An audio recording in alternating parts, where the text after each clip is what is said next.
Hola amigos de Contexto. Hoy venimos con el tema de Venezuela.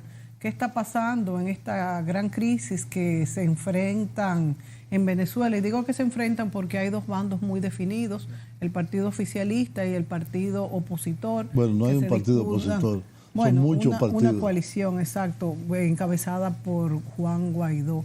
Después que se proclamó presidente en enero, después de la toma de posesión del presidente Maduro el 10 de enero, bueno, pues ha habido unas pugnas en el país, pero lo más preocupante es que se ha convertido este territorio en una cancha donde están jugando pelota, bueno, pues países extranjeros también. Por un lado, los que apoyan a Maduro, que son países fuertes, aunque son los menos, y por otra parte, los que apoyan a Juan Guaidó.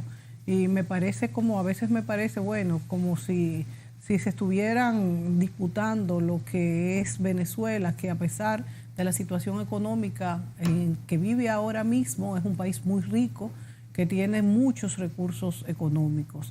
Por otro lado, los militares, que son un punto muy clave, sumamente clave en este conflicto, algunos se han pasado para el lado opositor, pero la mayoría se mantiene fieles a Maduro, y es entendible puesto que en Venezuela los militares manejan la parte de la economía, manejan algunos ministerios, son claves y también están sacando mucho provecho.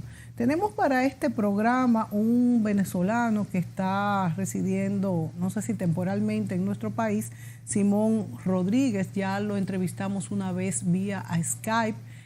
Hace vida política en Venezuela, es parte del Partido Socialismo y Libertad, el PSL, que tuvo, pues, vamos a decir, legalidad entre el 2012 y el 2016. Ya después de las últimas elecciones, él mismo nos explicará por qué no tiene reconocimiento legal. Electoral. Sí, que electoral, no es, que sí que es no es partido, ilegalidad, es otra no cosa. es ilegalidad, pero no puede participar en las Tendría elecciones. que recoger firmas y hacer un procedimiento. Pero ya pasó complejo. Bueno, para cuando haya elecciones. Exacto, no sé, habría que momento. él mismo nos explicará. Bienvenido, Simón. Muchas gracias. Hola, Simón. Miren, es una buena oportunidad porque el análisis que yo he compartido en algunas ocasiones con Simón Rodríguez es el análisis de un opositor, pero a la izquierda del gobierno. Porque normalmente nosotros conocemos la oposición que se nucleaba antes en la Mesa de la Unidad Democrática, que fundamentalmente nucleaba partidos de centro y centro-derecha y derecha. Había algunos inclusive de izquierda o centro-izquierda, como era Causa R. Pero esa situación, diríamos que podría indicarle a la gente que solo hay un tipo de oposición, que es la que apoya a Trump, la que encabeza a Guaidó, la que encarnan varios dirigentes de los partidos Voluntad Popular, Primero Justicia, Acción Democrática, etc. Bueno, entonces Simón Rodríguez representa otra visión, una visión de izquierda, pero opositora bastante radical al gobierno de Nicolás Maduro. El 8 de enero, como manda el calendario digamos institucional en Venezuela, se elige el presidente de la Asamblea Nacional. Y cada 6 años se juramenta el 10 de enero el nuevo presidente de la República o el que esté, que haya sido reconfirmado por unas elecciones. Esto sucedió en Venezuela, pero ya venía amenazándose que desde los Estados Unidos, desde Colombia y desde los partidos opositores, que un nuevo mandato de Nicolás Maduro sería ilegítimo, sería una usurpación de poder, porque supuestamente no hubo elecciones en el año 2018, o las que hubo fueron fraudulentas y no conformes a la legalidad. Esto provocó una situación de espiral en la confrontación política en Venezuela, y se llegó a que el día 23 de enero, que es una fecha muy simbólica en Venezuela porque fue el día que cayó la dictadura de Marcos Pérez Jiménez en el año 1958, hace ya 60 y pico, 61 años. El señor Guaidó se reunió con un grupo de simpatizantes y de partidarios de él en la Plaza Altamira, si no me equivoco, que es una plaza, como decía aquí, el Parque La Lira, más o menos. En lugar de hacerlo en la Asamblea Nacional, que a mí me pareció, ¿por qué no lo hizo en el Pleno de la Asamblea Nacional? Y con votación de los diputados de la Asamblea Nacional. Él se auto-juramentó y se proclamó él mismo y se juramentó él mismo como presidente encargado, asumiendo de que había una vacancia o una usurpación en la presidencia del país, basado en una serie de artículos de la Constitución del año 1999. Esa situación creó una tensión muy fuerte porque a nivel internacional, en América Latina, en el Caribe y otros países de Europa fundamentalmente, se adoptaron posturas de desconocer a Nicolás Maduro como presidente y de reconocer al señor Guaidó como nuevo presidente encargado, aunque no tiene poder ninguno sobre ninguna institución gubernamental. Comenzando con que el mismo día que él se proclamó, el señor Trump, el señor presidente de los Estados Unidos, y todo su equipo, el encargado para Venezuela, Elliot Abrams, el secretario de Estado, Mike Pompeo, ¿cómo se llama? John Bolton, el asesor de seguridad nacional, que ha tenido una acción muy protagónica desde el mismo día que Guaidó se autoproclamó. Lo reconocieron como el presidente de Venezuela. Y evidentemente en cascada vinieron atrás Colombia, Perú, Argentina y así la mayoría de los países de América Latina. No todos, pero la mayoría. Se hizo una votación en la OEA y fue aprobada por mayoría.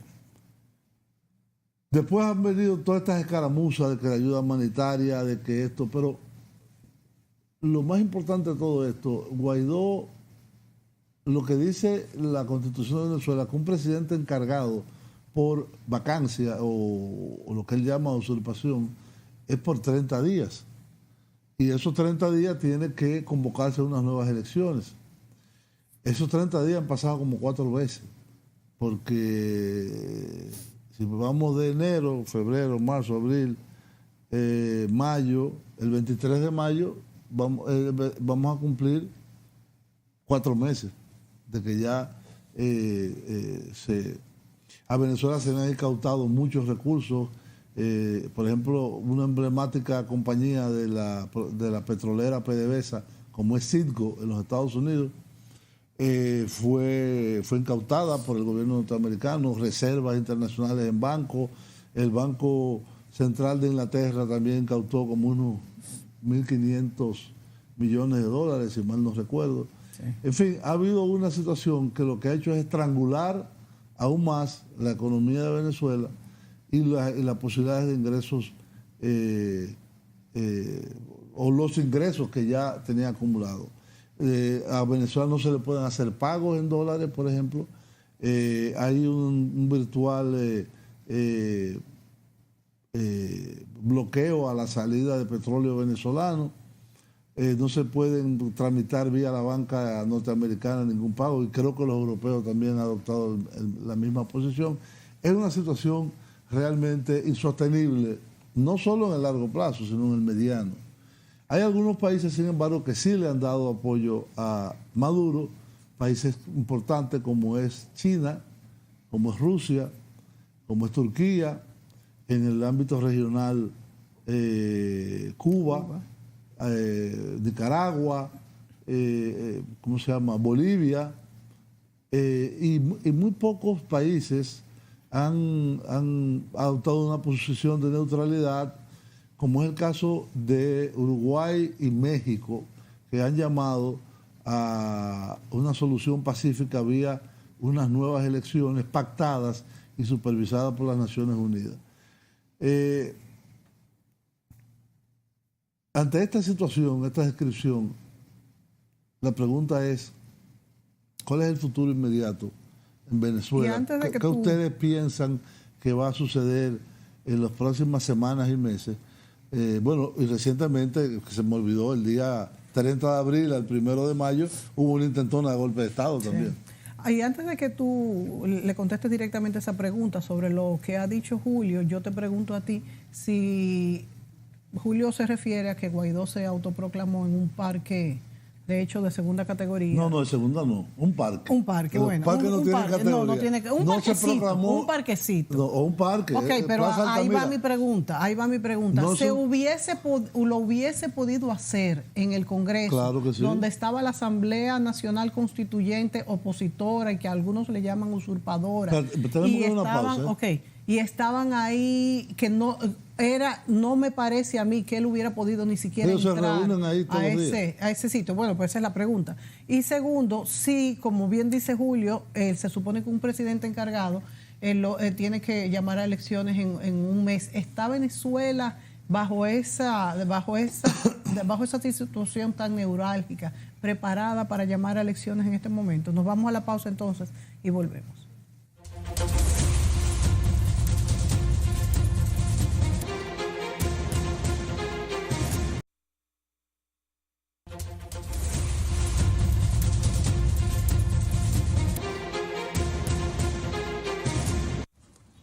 En la base militar La Carlota quedaron las evidencias del ataque del pasado 30 de abril, cuando se intentó dar un golpe de Estado.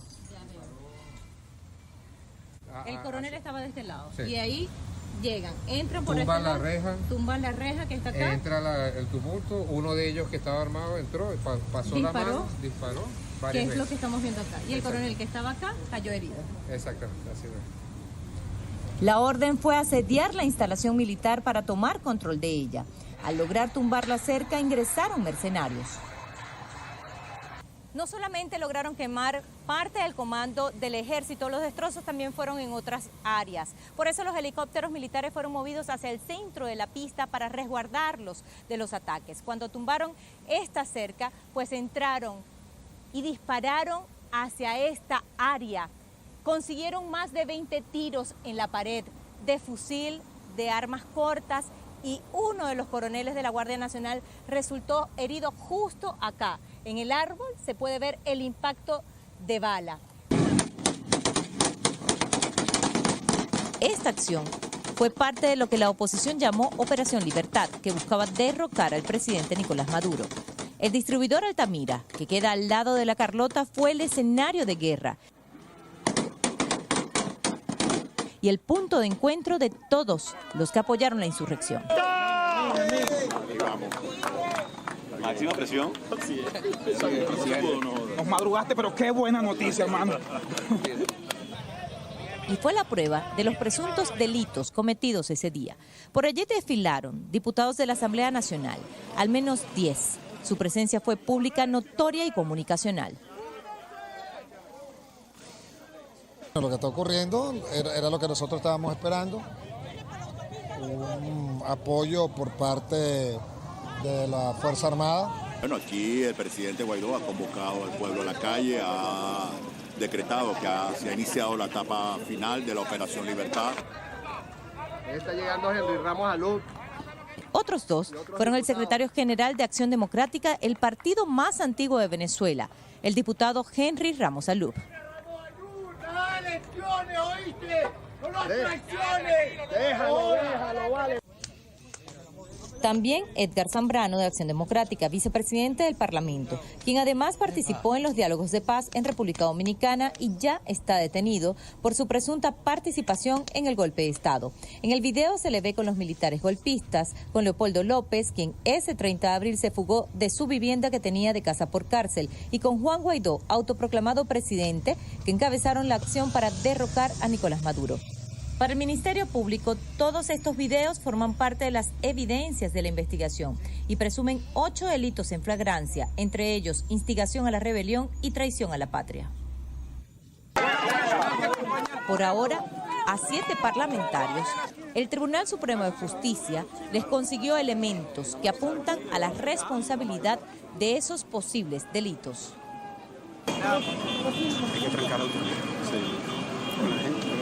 Porque en el momento de los hechos ellos aparecen de forma pública y notoria apoyando a los golpistas, hermano. Los que alzados en armas querían derrocar a un gobierno legítimamente constituido. Pero entonces no es flagrancia, flagrancia es que los capturan. No, allí perdón. La comisión del hecho punible ya tú la viste. Ellos actuaron, y es lo que nosotros estamos investigando. O sea, la sola presencia... La violación del orden constitucional. La violación del orden Ajá. constitucional. Declararon muchos de ellos. Declararon prácticamente todos, apoyando el golpe de Estado, ¿verdad? En tercer lugar, ellos se convirtieron de por sí en actores de una conspiración militar. Traicionaron a su propia patria. Fuerza Armada, estamos para liberar. Según el máximo ente judicial, como los delitos fueron en flagrancia, no corresponde el antejuicio de mérito y la Asamblea Nacional Constituyente les allanó la inmunidad parlamentaria. La inmunidad, según el artículo 100 de la Constitución, en el caso venezolano, solamente protege al diputado de la persecución penal en el ejercicio de sus funciones. Delitos fuera de la función del diputado no son protegidos por la inmunidad parlamentaria. 56 militares que participaron en el golpe de Estado fueron degradados y expulsados de la Fuerza Armada por su participación en la insurrección. Estados Unidos quitó las sanciones al general Manuel Christopher Figuera, exdirector del SEBIN, lo que para el gobierno deja al descubierto que las sanciones son un chantaje político. Madeleine García.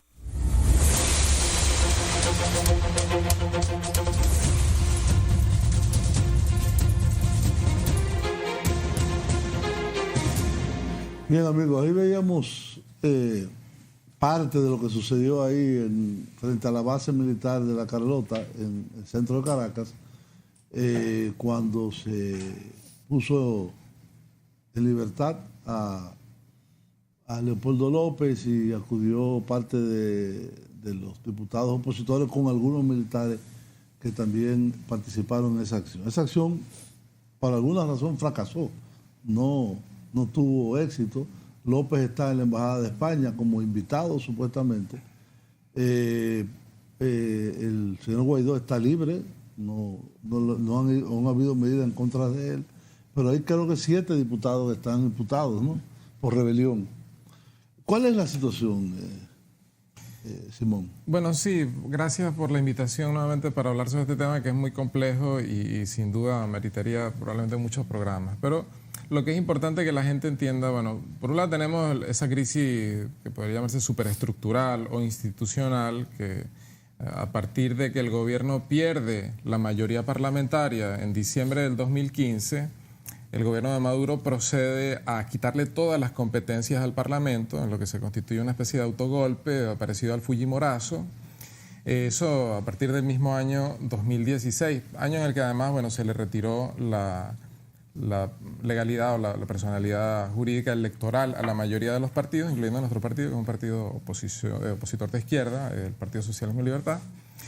Y, digamos, luego el gobierno incluso convoca una Asamblea Nacional Constituyente plenipotenciaria con todas las funciones ejecutivas, parlamentarias, incluso judiciales, que es esa Asamblea Nacional Constituyente formalmente convocada para redactar una nueva constitución, pero que hasta ahora no se conoce ni un solo artículo que haya redactado.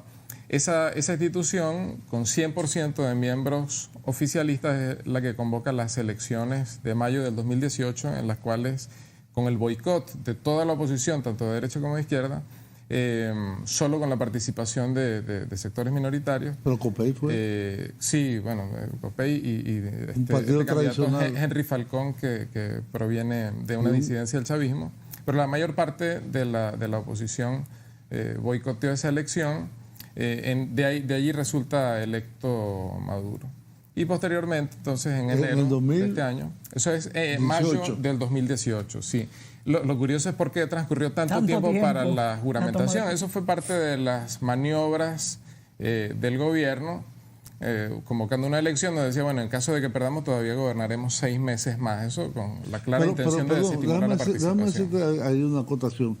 Esas elecciones anticipadas fueron parte de los acuerdos que se llegaron aquí en Santo Domingo en las negociaciones, y era una solicitud de la oposición que se adelantara las elecciones presidenciales. Sin embargo, no se llegó al acuerdo, no se firmó entre las dos partes, pero era parte de las discusiones. Sí, pero recuerda que el gobierno unilateralmente impone esta asamblea constituyente plenipotenciaria, como ya había dicho, y en ese marco es que se hace esa convocatoria. Ya la propia elección de esa Asamblea Nacional Constituyente tenía serios vicios de haber sido una elección fraudulenta, donde la misma empresa que totaliza el voto electrónico había denunciado que había una manipulación burda de más de 1 millón de votos. De tal forma que, bueno, en ese marco es que se realizan esas elecciones, y luego que en enero ocurre tanto la juramentación de un nuevo presidente de la Asamblea Nacional, como parte de los acuerdos de rotación entre los partidos opositores, con la designación de Juan Guaidó como presidente de la Asamblea Nacional. 10, ¿no? Eso es el 8 de enero. El 10 de enero asume Maduro la presidencia para el nuevo periodo, y el 23 de enero se proclama Guaidó.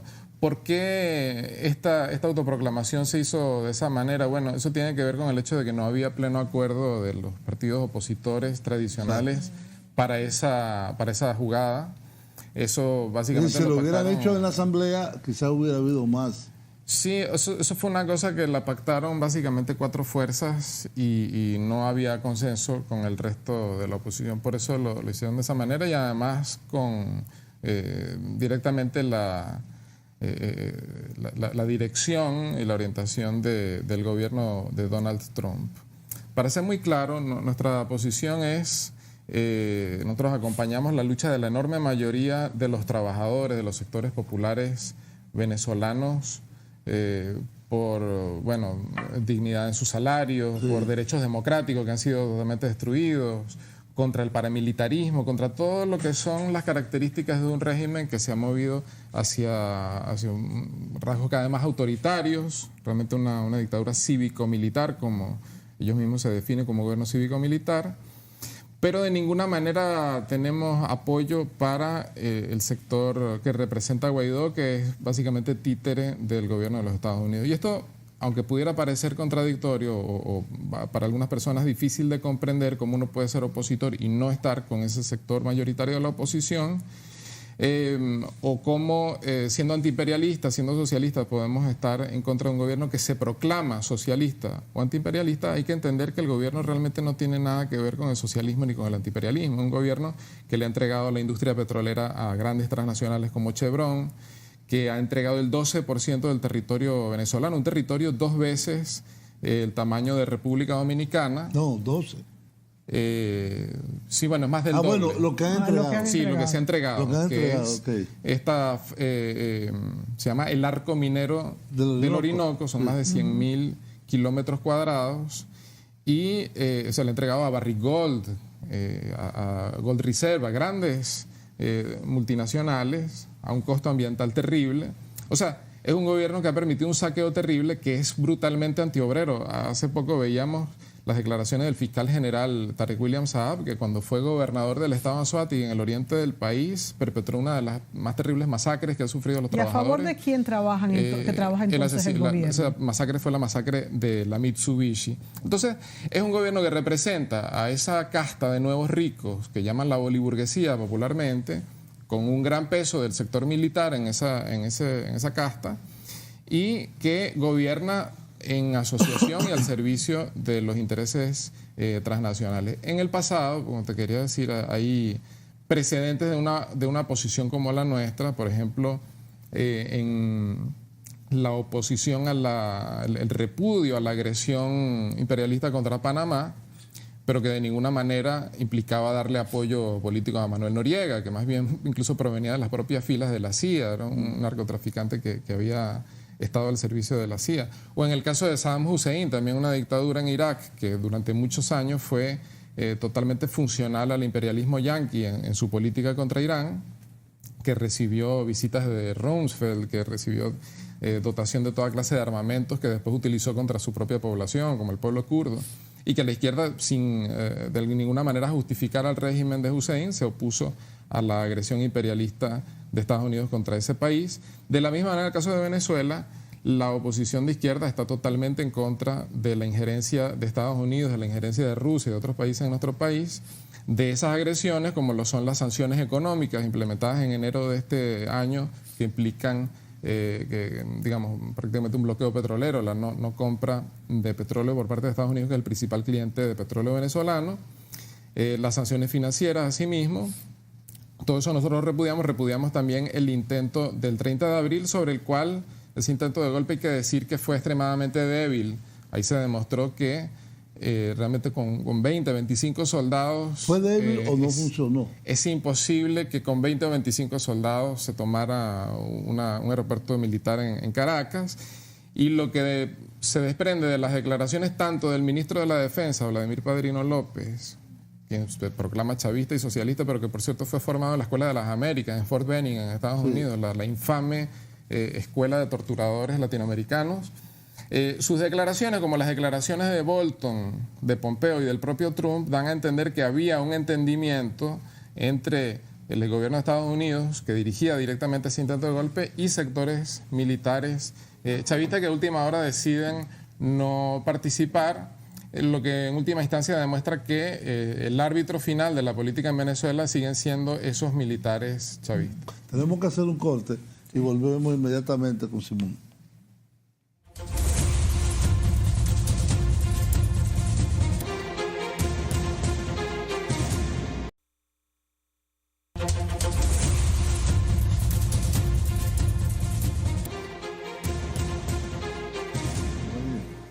Bien, amigos, continuamos esta conversación sobre la coyuntura actual, abierta desde enero, pero complejizada con las acciones del 30 de abril, que todos conocen como un intento de golpe fallido o algo que no funcionó en ese intento de golpe, porque no es verdad que 50 o 60 militares más unos cuantos civiles iban a poder asaltar no solo la base militar de la Carlota, sino tomar el poder. Entonces, ¿se apresuraron ellos? ¿Qué entienden ustedes que pasó? Bueno, como te decía... esto no es para hacer política de conspiración, sino para entender cuál es la situación actual, porque en Venezuela la carencia que está sufriendo la población es muy grande y Trump ha anunciado sanciones aún mayores, que no sé cuáles serán. De hecho, había un guardacosta de los Estados Unidos que estaba ahí casi en las aguas territoriales de Venezuela anteayer. Sí, un ex embajador de Estados Unidos, de apellido Brownfield, en algún momento planteó incluso que podría ser posible un bloqueo naval en estricto sentido, sí, militar. Ahora, en relación con ese fallido intento, que nuestro partido repudió desde el primer momento, entendiendo que era una maniobra dirigida por Estados Unidos, como te decía, por esas declaraciones tanto de Vladimir Padrino López, que es el ministro de la Defensa, como de funcionarios del gobierno gringo, queda claro que ellos formaban parte de ese intento y en algún momento deciden no participar, lo que deja abierto, digamos, la incógnita debido a que hubo entonces negociaciones y contactos entre militares del chavismo y el gobierno de Estados Unidos de que en el futuro esa vía de que se hagan esas negociaciones con sectores militares del chavismo la que imponga una salida tutelada y dirigida por el imperialismo, que nosotros rechazamos. Nuevamente, el único que debe... Sería un golpe de Estado tradicional y en lugar de poner a Guaidó, poner una junta militar de gobierno. Claro, desde el punto de vista de esos militares chavistas, probablemente ellos ven que si ellos son los que tienen el control de las armas, ¿para qué cederle el poder a nadie más? Las armas y al todo menos en una negociación podrían plantear que esa sería una posible transición. Ahora bien, lo que nosotros queremos dejar totalmente claro es que solamente el pueblo venezolano le reconocemos la potestad y la soberanía de poner y quitar gobiernos. Claro. Eso no significa reconocerle ninguna legitimidad al gobierno de Maduro. Como te decía, en el caso de otras dictaduras como la de Noriega o la de Hussein, también nosotros hemos sido coherentes y consecuentes en plantear que tendría que haber sido el pueblo panameño o el pueblo iraquí el que cediera su propia salida en ejercicio de su derecho a la autodeterminación.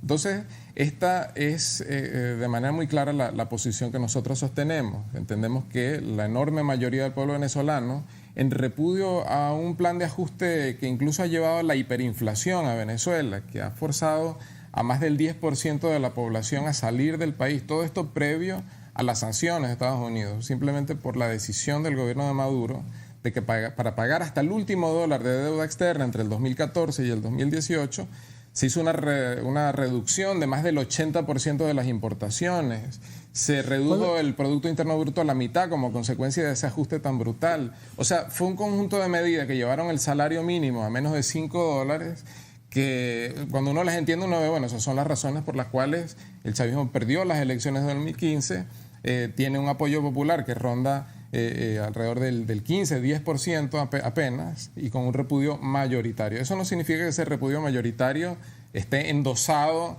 a confianza en Guaidó o muchísimo menos en el imperialismo.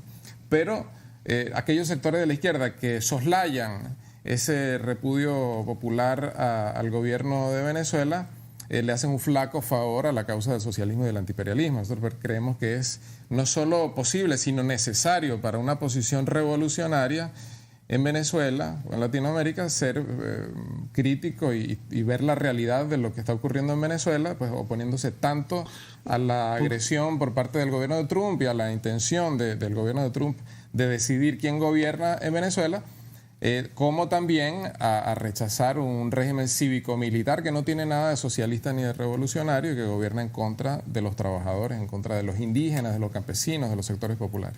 ¿Por qué esa obstinación en pagar la deuda a costa, por ejemplo, los Kirchner cuando llegaron al poder, ¿cuál fue su magia para reencauzar la economía? El default a la deuda. Claro, era una deuda con las finanzas internacionales y con los mercados de bonos.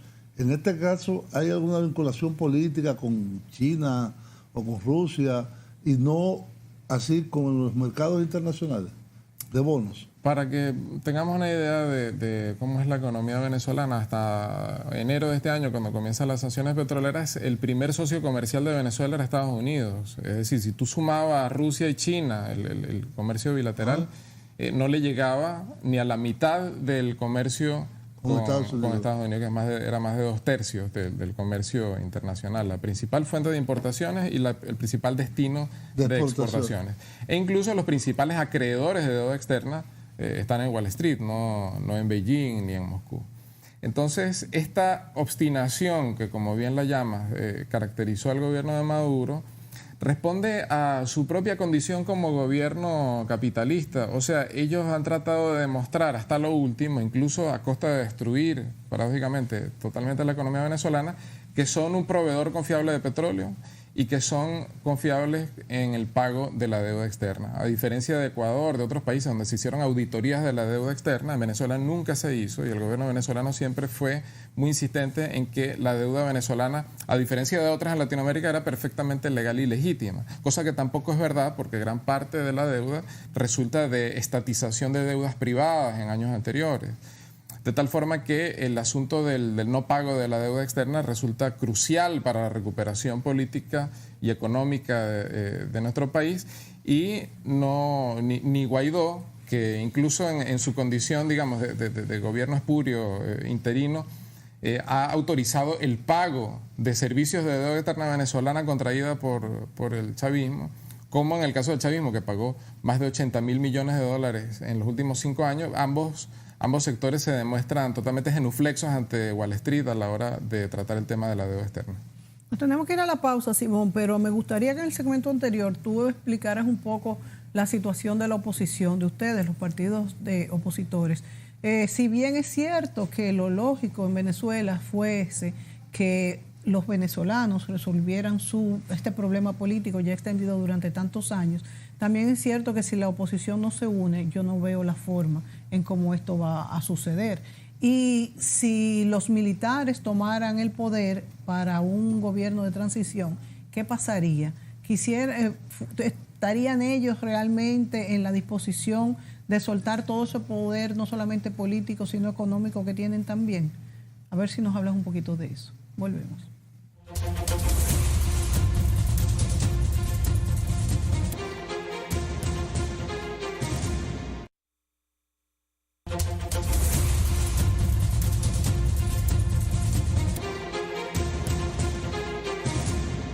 Bueno, amigos, seguimos en la conversación con Simón Rodríguez, opositor de izquierda al gobierno de Maduro, y me remito a tu pregunta para no alargarlo mucho. Sí. Mira, ¿qué va a pasar? Realmente no hay ninguna posibilidad de que nosotros conciliemos una defensa de los intereses de la mayoría del pueblo venezolano, el pueblo explotado, oprimido, con una posición de, digamos, entrega y digamos, servilismo ante Estados Unidos. Esa es la razón fundamental por la cual nosotros no podemos integrar un bloque con la oposición de derecha. Eso por un lado. Por el otro, en lo que tiene que ver con el rol de los militares, bueno, ya hemos destacado el papel, los intereses económicos que tienen. Realmente, aunque ellos dicen que es un gobierno cívico-militar, habría que invertir la fórmula. Es más militar que cívico y ocupan las principales carteras, tienen el control de la empresa petrolera, tienen una empresa incluso minera militar. Entonces, tienen grandes intereses económicos legales y también no legales, porque todo lo que tiene que ver con el control de las fronteras. ¿Es posible que ellos bajo esas condiciones le den la espalda a Maduro? Entonces, claro, hay una enorme descomposición en el país. O sea, realmente la debacle económica es total. Incluso, bueno, cosas básicas como el funcionamiento del sistema eléctrico nacional se ha demostrado que está en ruinas. ¿Fue un boicot o no? Eso está realmente fue un boicot, plenamente documentado, que un ataque. Durante más de 10 años se ha ido deteriorando el sistema eléctrico por la falta de inversión, por la corrupción en la importación de chatarra, plantas termoeléctricas que son de segunda o tercera mano totalmente inservibles. O sea, realmente la corrupción, la falta de inversión ha destruido el sistema eléctrico. No un ataque. No, además las versiones que son desmentidas totalmente por los trabajadores eléctricos son contradictorias entre sí. Las del propio gobierno hablan de ataques cibernéticos contra sistemas que son analógicos, ataques electromagnéticos de los cuales después no hay ninguna evidencia. Bueno, de tal forma que luego han desatado una persecución contra los trabajadores que advertían que la desinversión estaba haciendo mella en el sistema, entonces ahora son criminalizados. Hay un ingeniero de Corpoelec que fue detenido y luego asesinado en los calabozos del Estado Bolívar. Bueno, una cosa realmente tétrica de cómo se persigue a los trabajadores para intentar encubrir y sostener estas tesis de sabotaje. Pero volviendo al tema militar, entonces, además de ese aspecto, digamos, económico, que es fundamental, también ha jugado un rol represivo muy importante, ¿no? en todo lo que ha sido el rol de la Guardia Nacional Bolivariana, lo que tiene que ver con el funcionamiento del Servicio Bolivariano de Inteligencia Nacional. Entonces, lo que plantea Guaidó es una amnistía para todos aquellos militares que se dejen de acompañar al gobierno de Maduro, y esa oferta de impunidad es aquella con la cual se plantea incorporar a su proyecto a los militares del chavismo. Nosotros, en cambio, lo que planteamos es que no puede haber ninguna salida que implique olvidar o dejar en la impunidad todos estos crímenes. Es muy importante la justicia, Y ciertamente nosotros creemos que es muy importante además apelar a toda esa base de los bajos rangos militares que pasan hambre, que tienen enormes dificultades, al igual que el resto de la población, que no están comprometidos con la corrupción ni con los grandes negociados y reflejan el sentir de la mayoría del pueblo venezolano. Entonces, en última instancia, es solo la movilización popular y de los trabajadores la que puede dar una salida independiente a la situación en la que estamos, donde el país es prácticamente rehén de, por una parte, ese entramado cívico-militar, boliburgués, y por otro, el imperialismo. Eso es posible con esa red tan fuerte. Es perfectamente posible, y hay indicios. Durante la crisis eléctrica que hubo enormes movilizaciones espontáneas de los grandes barrios de Caracas y del resto del país. En el sur, en la frontera con Brasil, el pueblo Pemón se movilizó de manera autónoma en una gran y muy combativa lucha. También hemos visto, por ejemplo, esta semana que acaba de pasar, el fin de semana se reunió en Caracas una asamblea sindical con importantes sectores de los trabajadores de la Universidad Central de Venezuela, de los trabajadores de la salud, trabajadores petroleros, como nuestro compañero José Boda, secretario general de la Federación Unitaria de Trabajadores Petroleros, donde han acordado lanzar una plataforma sindical independiente para luchar en defensa de los trabajadores, donde, bueno, vemos que Venezuela tiene unas condiciones de semiesclavitud imperando en las relaciones laborales. O sea que hay condiciones para que este tipo de alternativa emerja, y se están dando pasos importantes en esa dirección. Bueno, la verdad es que a mí me parece un poco difícil que los militares suelten ese poder tan fuerte que tienen, pero sería, bueno, como tú dices, lo ideal que los de abajo, los militares de abajo, fueran los que los ayuden a la oposición. Una oposición solamente de los trabajadores, ¿sería posible que se cuestionara? Sí, del pueblo. Del pueblo. Bueno, mira, yo no quiero responder la pregunta, pero yo me recuerdo perfectamente que en el año 1979, hace 40, el Shah de Irán tenía las Fuerzas Armadas y el aparato represivo, quizá uno de los más grandes del mundo. Y el Shah de Irán cayó sin de la parte de la oposición tirar un tiro. Ahora, eso sí, era diariamente, por meses y meses y meses, movilizaciones de millones de personas. Millones de personas. Había una sola consigna: Allahu Akbar, nada más. Y que vuelva Khomeini. Pero lo tumbaron, se cayó y pero aquí hay una represión grande. Bueno, allí también, allá también, es verdad. ¿Y por qué? ¿Y no sería mejor que ustedes, y ya es la pregunta final mía, la oposición pusiera sus reglas entre ustedes y se unieran? Porque es que la única manera que yo creo que sería una salida inmediata, rápida. Sí, lo que he tratado de ilustrar es cómo son orientaciones antagónicas. Una que ha puesto un proceso como el que señala Julio, de enorme movilización desde las bases de la sociedad, y otra que más bien trata de acotar la movilización, plantea consignas desmovilizadoras como que vamos bien, como que todo va bien, crea expectativas fuera de la realidad en que va a ser las sanciones económicas o la presión diplomática o incluso una intervención militar, porque Guaidó ha invocado, ha dicho, bueno, esa es una opción que debe estar sobre la mesa, lo que puede dar una salida democrática o progresiva al pueblo venezolano. Eso, el desacuerdo es total, es radical. Nosotros apostamos a una vía para que el pueblo conquiste libertades democráticas, logre conquistas sociales, económicas. Y lo que plantea Guaidó, hay que decirlo con total claridad, de ninguna manera significa una mejoría para el pueblo venezolano, simplemente, como dice la canción, quítate tú para ponerme yo. ¿Qué están haciendo ustedes para que esto sea una realidad, esto que tú dices que ustedes quisieran hacer? Bueno, te comentaba esta asamblea en la que hemos participado en Caracas, que ha dado el nacimiento de una nueva plataforma sindical. Además de esto, bueno, todo lo que son las protestas por el agua, el gas, los cortes eléctricos, todas esas protestas espontáneas y masivas que se están dando, nosotros las estamos acompañando.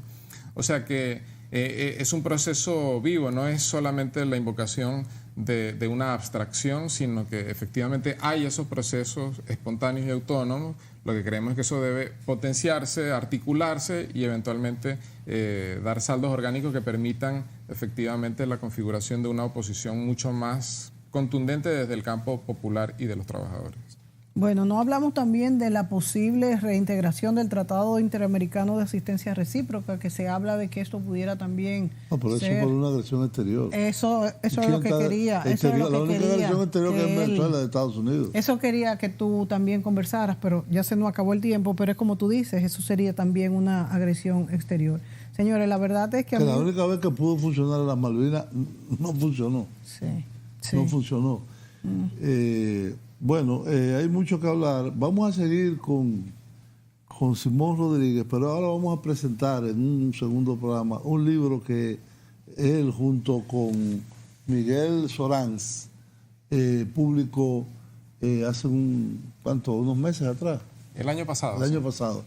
Que se llama ¿Por qué fracasó el chavismo? Y ya esto es un análisis histórico de la formación del chavismo, qué significó, qué conquistas tuvo, qué errores tuvo y por qué ha llegado al punto que ha llegado hoy, según la interpretación que tiene Simón y sus compañeros, y en este caso el libro.